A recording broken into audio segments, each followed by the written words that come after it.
Health Hospital. The next slide. So it's historically the roots of York Simcoe Brain Injury Services. It was created to meet an increasing need in the community to support individuals with acquired brain injury. Typically, this was to support individuals who were previously being repatriated to programs across the USA. In 1991, the collaborative program with March of Dimes began. The model of service. So the purpose behind York Simcoe Brain Injury Services was to provide behavioral consultation services and case management to individuals who are 16 years of age and over, living with the effects of a brain injury to increase independence and integration into community environments. Mandate for service provisions. So referrals to YSBIS, the eligibility criteria includes being 16 years of age and older. Our service area is York Region, North Simcoe, and Muskoka. You must have a diagnosed acquired brain injury. So the diagnosis would need to be stable and not progressive. So that would include things such as Parkinson's that would not be eligible, or a developmental disability. Individuals receiving funds for DSO services would not qualify. Referrals can be made by the individual themselves, a family member, healthcare professionals, or community organizations. This is just a map of our catchment area showing that we cover all of York Region and the boundaries of the lines for North Simcoe, Muskoka. Referrals can be made to the program in two different ways. So the first is the YSBIS request for service for York Region. It's accessible through contacting our office at YSBIS at mackenziehealth.ca, or through the Toronto ABI Network website, or calling 905-773-3038, extension 6200. And for referrals in North Simcoe, Muskoka, it would be through the NSM ABI Collaborative, and the referral form is on the collaborative website. So the model of service contains three components of service. So the first is the behavior consultant. So that's someone who would provide rehabilitation, assessment, treatment, and support and training in a natural setting. Then there's the case manager, who would provide coordinated community resources, and then a rehab worker who would promote independent living and relearning essential skills for community integration and socialization. So that's someone that would meet with the client either in their home or in the community to work on rehabilitation goals.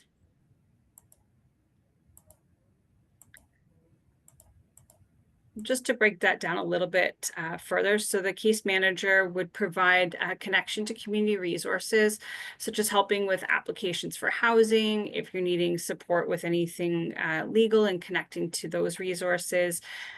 Transportation, so it could be applying for YRT Mobility Plus, or learning how to navigate and transit training to use the bus system. It could be completing applications for income support, such as ODSP or CPP disability, and any other referrals to applicable community programs. And for rehab services, that's that one-to-one support that's provided by a senior brain injury rehab worker. They would work with you to develop rehab goals with the client, either in the home or community. So this could be things such as following an exercise routine, home organization, cognitive activities to assist with memory, speech, language, any functional daily living activities, financial management, such as budgeting, paying bills, etc.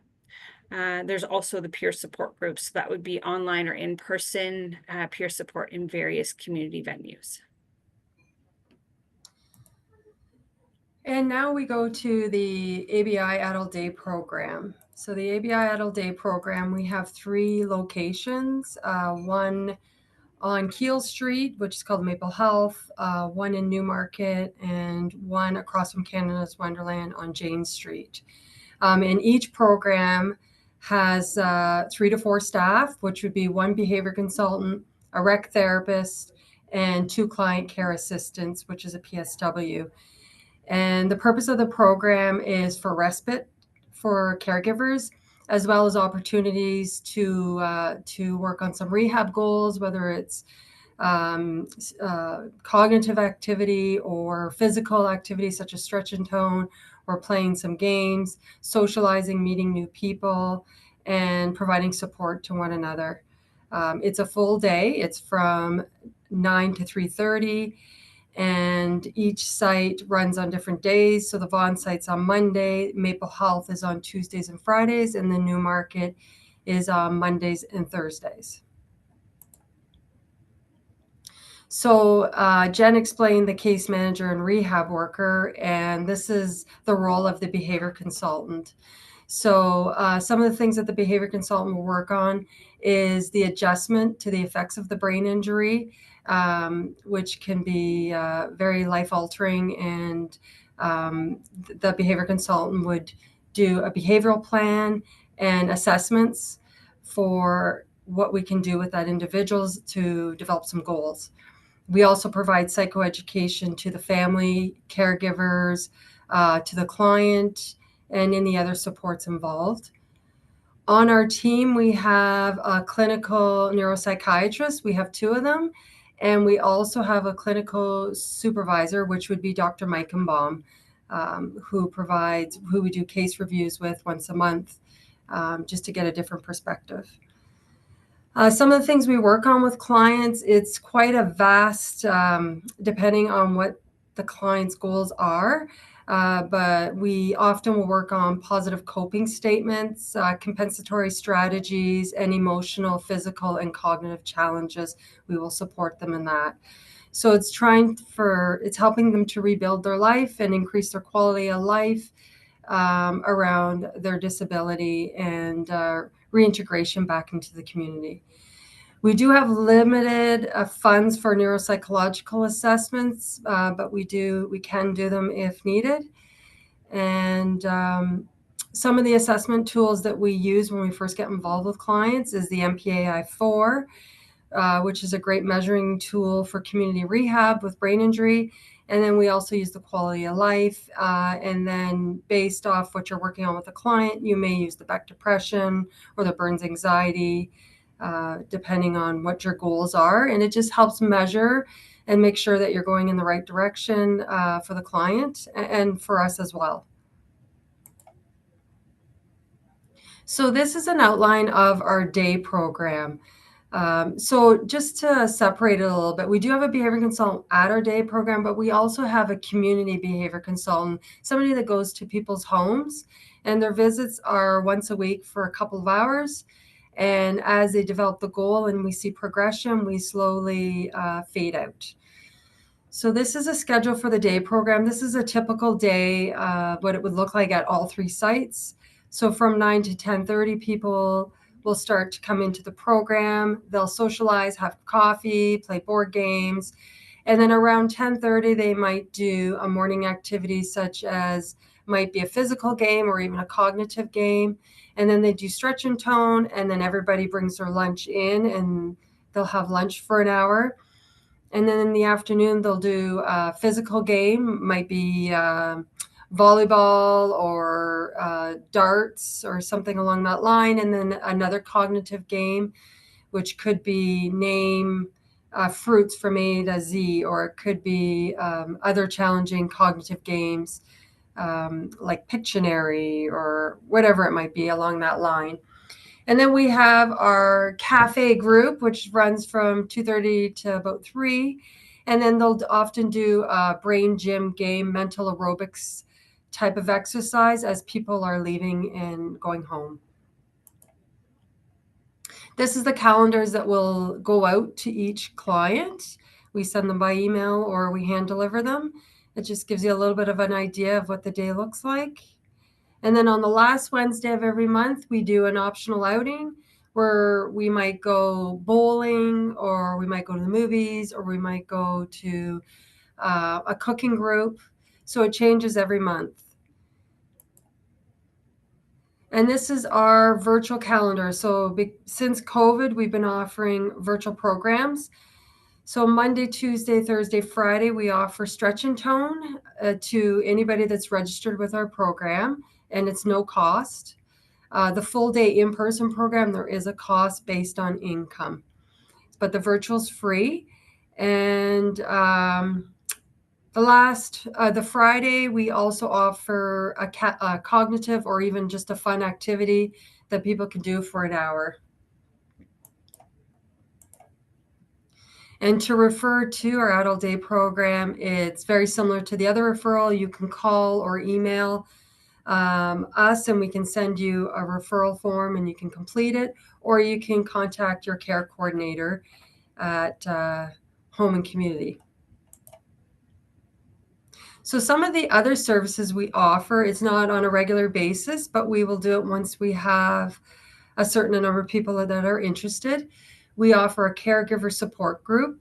Our behavior consultant runs it, and it's around stress management, support, addressing the feelings of loss, finding ways to move forward for a meaningful life, and also taking care of themselves. We also offer, if a client or family requires some counseling around the brain injury, we do pay for a social worker to work with the family briefly, just around some of that grief and how they could support each other and move on since the injury. Our behavior consultants also offer a problem-solving group. This was developed with Dr. Meichenbaum. We offer pretty regular, a couple times a year. We are offering it virtually now. It used to be in person before COVID, but now it's virtual. And it's about 10 weeks, 1 to 2 days a week for a couple hours. They will work on problem-solving skills. And what that looks like is, here is kind of an example of what we work through is we break it right down from a situation, development of events, the triggers that go around that event, feelings, body signs, and then also your thinking pattern, your thoughts, your negative thinking, the characteristics of your bad communication. And then we talk about preventative strategies around that situation. So after the program's done, we often will take this from the book and laminate it, and they can carry it in their wallet. It's super easy for them to pull out and have a look at it. It's, if something's upsetting you, what is the concern? What's bothering you? What could you do about it? Think it over, make a decision, and then do it. And how did it work out? So it's just kind of a little bit of a prompt of what they learned over the 10 weeks to help them through whatever the situation might be that's triggering them. And then this is just an example of problem-solving breakdown that a client would have gone through. So their expectations, their upset, their dismissal, their body signs, they might be getting a headache or sweaty palms. And what are they saying to themselves, their thoughts? Why is my doctor not listening to me? And then their negative thinking and their characteristics of bad communication. So the demanding, helplessness, self-blame. And then some of the preventatives might be taking a break, just saying, excuse me, I have to use the washroom, or, trying to do some deep breathing. That's something you can do without anybody knowing. And just some positive self-talk to yourself. I won't go into this, but it's exactly what I was presenting on the couple slides earlier. And then we also provide brain injury education and training to schools. We have a program called Brainwaves, which we offer to 7 and 8. It's about brain injury and preventative, such as around 7 and 8, you're getting into, if you play hockey, you're getting into more of that physical contact, or you might be into soccer or skateboarding, whatever it might be. So we talk a lot about preventative and the signs of concussion, what you need to do. So that's a program that we're offering in the Simcoe region right now. We haven't started in York region as of yet. Group homes, long-term care, they may reach out about a case, and we may review it with some of the staff and provide some feedback and some strategies on how to work with them. Family members, we continuously offer education to them and support. We do take on students. And then we have provided education to Toronto Rehab Institute and local hospitals, employee agencies, and we've done workshops and conferences. So referrals for maintaining your skills. So sometimes after you go through our program, we may close and you might need ongoing support. So we would help do a referral to March of Dimes Outreach, which is located in York Region. So they would provide a rehab worker and a case manager.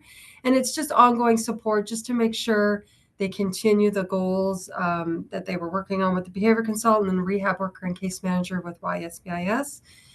And in Simcoe Region, it's Brain Injury Services of Simcoe Muskoka. So it's just a constant check-in, making sure that they're moving forward and continuing to use all the strategies that they were taught. So this is just an example of a case profile of all the services that someone's received with York Simcoe Brain Injury Services. So as you can see, this person had a frontal lobe injury. Some of the concerns were social anxiety, social withdrawal, and depression. So the behavior consultant worked on deep breathing, interrupted feelings of anxiety, and refocusing thought pattern. So that would be something the behavior consultant did. And able to manage anxiety in a problematic situation, such as a crowd. So the behavior consultant would teach these strategies in their home. And then as they master those strategies, they would work with the rehab worker and implement those strategies in the community, whether it's a walking group, aquafit class, art class, or even just simply going out for a walk in the community. The rehab worker would support with those goals. And then the case manager would apply for anything that the person is interested or needs, such as financial or housing, or maybe even some community recreation groups. They would help fill out those applications. And then some other statements that we would work on with them is increasing positive statements using I can versus I can't. So those are some of the things we encourage the clients to use. So thank you. That's the end of our presentation. Jen, do you have anything more you wanted to add? I think if there was any, there's no questions in the chat, but there's an opportunity if anyone has any questions now. A quick question. How long do you find, because if you have new referrals coming in, how long do you find that you can have someone involved in getting the supports that you've talked about? Are you referring to our wait list or how long we would be involved once we start working with someone? Both.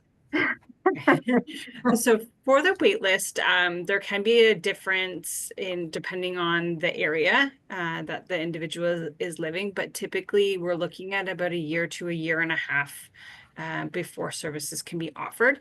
We do, however, Brigitte and myself go out and do an intake. Once we receive the referral, we try to book that within a few weeks and go out. And so we will provide some resources, connection to other programs and services, and sometimes even referrals to other programs at intake, so that there's usually something that they can get involved with in the meantime. For the brain injury outreach groups, there is no wait list. And I'm not sure if any of your day programs, Brigitte, I'll let you to speak to if any of those have wait lists. So it's more just the rehab worker, behavior consultant, and case management component that has the wait list currently.